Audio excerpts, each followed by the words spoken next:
आप देख रहे हैं अल्फा डिफेंस हिंदी में आपका स्वागत है। आज के इस वीडियो में हम लोग बात करेंगे इंडियन आर्मी की तरफ से लिए जाने वाले दो इम्पोर्टेंट स्टेप्स के बारे में। रशिया और यूक्रेन के बीच में जो कॉन्फ्लिक्ट चल रहा है उसमें हम लोग दो चीज आइडेंटिफाई कर सकते हैं जहां पर रशियन फोर्सेस को बहुत ज्यादा नुकसान हुआ है। पहला लॉजिस्टिक्स और दूसरा man portable anti tank missile से हमले।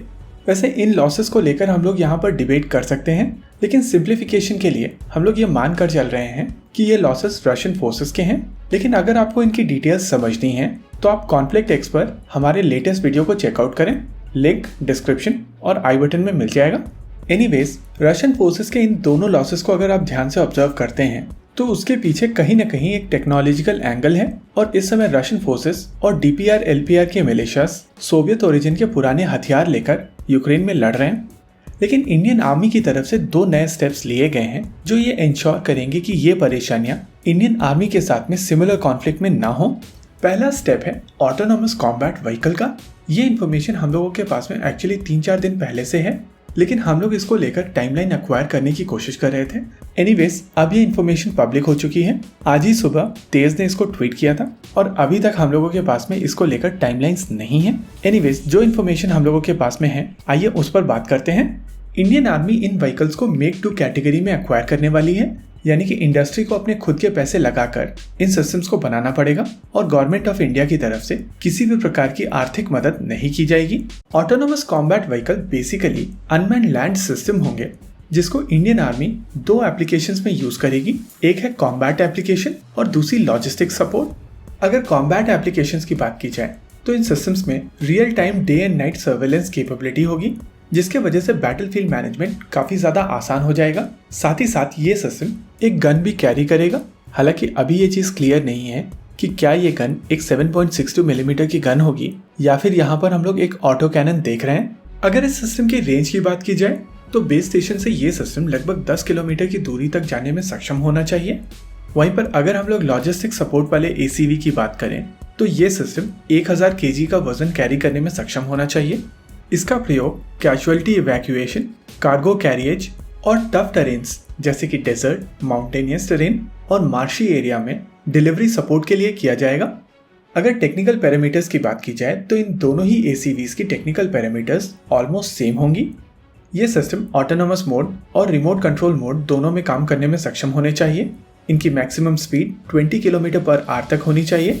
अगर ग्राउंड क्लियरेंस की बात की जाए तो ये 300 मिलीमीटर का होना चाहिए। ग्रेडियंट 25 डिग्री का, यानी कि ये 25 डिग्री के स्लोप को आसानी से चढ़ने में सक्षम होना चाहिए। अगर वर्टिकल स्टेप क्रॉसिंग की बात की जाए तो ये 200 मिलीमीटर का होना चाहिए। ट्रेंच क्रॉसिंग की अगर बात की जाए तो ये 250 मिलीमीटर का होना चाहिए। साथ ही साथ इस सिस्टम को 5 मीटर तक की गहराई पर आसानी से एम्फीबियस मोड में ऑपरेट करने में सक्षम होना चाहिए।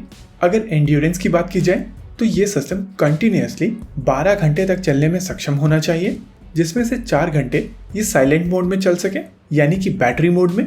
अगर इंडियन आर्मी की नीड की बात की जाए तो आर्मी चाह रही है कि उनकी सभी आर्मर्ड यूनिट और mechanised infantry unit 3-3 ACV combat और ACV लॉजिस्टिक सपोर्ट को रखें, यानी कि टोटल 351 यूनिट ACV कॉम्बैट और 351 यूनिट ही लॉजिस्टिक सपोर्ट वाले ACV इंडियन आर्मी अपने बेड़े में शामिल करना चाहती है। प्रैक्टिकली ये सिस्टम इंडियन आर्मी को बैटलफील्ड मैनेजमेंट और लॉजिस्टिक्स मैनेजमेंट में काफी ज्यादा मदद करेगा। अब बात करते हैं दूसरे सिस्टम की। इस समय यूक्रेन कॉन्फ्लिक्ट में रशिया की जो सबसे बड़ी परेशानी है वो है नेटो की तरफ से यूक्रेन को सप्लाई की गई एंटी टैंक गाइडेड मिसाइल्स।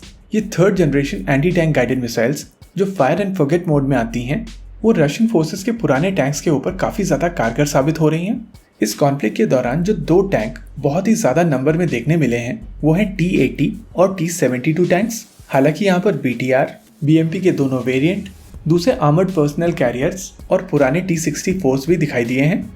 लेकिन इन सभी टैंक्स में जो चीज मिसिंग है उसका सबसे बड़ा फायदा ये 3rd generation anti tank guided missiles उठा रही हैं और ये कंपोनेंट है एक्टिव प्रोटेक्शन सिस्टम। ये 3rd generation fire and forget top attack capabilities के साथ में आने वाली एंटी टैंक गाइडेड मिसाइल्स किसी भी टैंक को नष्ट करने में सक्षम है और इनसे बचने का केवल एक ही तरीका है और वो है active protection system. Indian army ने अपने एक्टिव प्रोटेक्शन सिस्टम रिक्वायरमेंट को काफी पहले ही रिलीज किया था, लेकिन वो रिक्वायरमेंट काफी हद तक टैंक्स तक ही लिमिटेड थी। लेकिन अब इंडियन आर्मी अपने इन्फेंट्री फाइटिंग व्हीकल्स को भी सॉफ्ट किल एक्टिव प्रोटेक्शन सिस्टम से लैस करेगी। इंडियन आर्मी की ये रिक्वायरमेंट 18 मंथ्स के अंदर पूर्ण की जानी है और ये 18 महीने के अंदर जो सिस्टम बनकर निकलेगा वो इंडियन आर्मी को टेस्टिंग के लिए दे दिया जाएगा। ओवरऑल इंडियन आर्मी अपने सभी मेन बैटल टैंक्स में हार्ड किल और सॉफ्ट किल दोनों तरीके के एक्टिव प्रोटेक्शन सिस्टम को ऐड करा रही है। वहीं इन्फेंट्री फाइटिंग व्हीकल्स में सॉफ्ट किल एक्टिव प्रोटेक्शन सिस्टम भी ऐड किए जाएंगे। यानी कि ओवरऑल ये कहा जा सकता है कि यूक्रेन में जो एक्टिव प्रोटेक्शन सिस्टम के मिसिंग होने के कारण जैवलिन इतना ज़्यादा आतंक मचा रही है, वो चीज़ इन दोनों स्टेप्स के बाद में इंडियन आर्मी के खिलाफ करना मुश्किल हो जाएगा। यानी कि कहीं ना कहीं इंडियन आर्मी का आर्मर जैवलिन प्रूफ हो जाएगा। इसी के साथ आज के इस वीडियो में रखते हैं केवल इतना ही। वीडियो को अंत तक देखने के लिए धन्यवाद। देखते रहिए अल्फा डिफेंस। जय हिंद।